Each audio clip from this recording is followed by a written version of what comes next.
A metropolitan dystopia, post-computer, post-internet.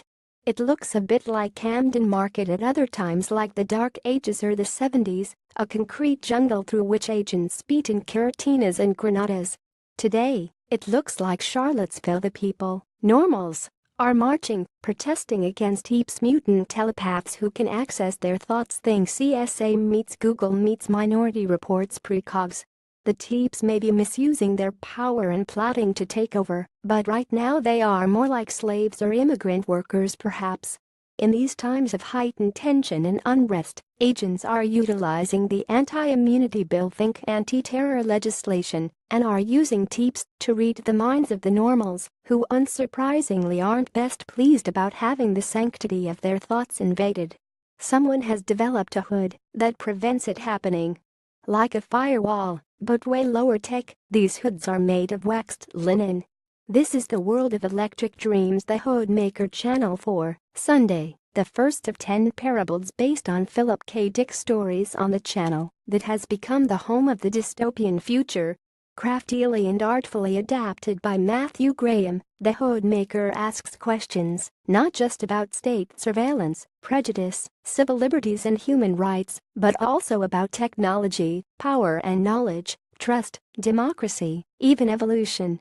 It's a bleak, suffocating vision that left me not only worried, but craving light and air, simplicity, nature and the past.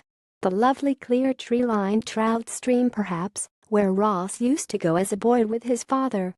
Now Agent Ross only fly fishes in dreams and flashbacks. He's director of an operation known as Clearance, which aims to stifle and quash the unrest and protest. And working with him, not just watching the people, but reading them and their darkest secrets too, is Honor the Teep. Partners then, though this is no buddy cop relationship, but one that is steeped in doubt and mistrust, even if they do cop off. I don't even know who to trust or like, or where my sympathies lie.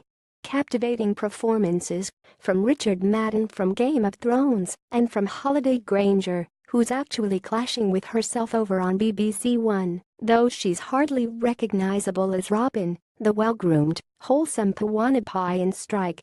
Here she looks more like someone you'd bump into in the stranger fields on the fringes of Glastonbury. That's what's right with Electric Dreams, the first episode, at least.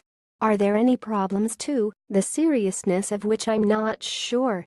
First, it's not Black Mirror. To which you might say, so what? Who says it's trying to be? But when you have two ambitious sci-fi anthology series about who we are and where we're going, comparison is inevitable, especially since the new one now occupies the old home of the other. It's like when you're going out with someone and then they leave you for someone with more money and you get a new someone and they're great, but you can't help thinking about the old one, missing them. Actually, it's not really like that, unless you are Channel 4, I imagine. The rest of us can obviously just spend £5.99 on Netflix to get the old one back. But if you could just have one, then you'd obviously pick the old one. Because while Ed may resonate, BM hits an actual nerve and hurts.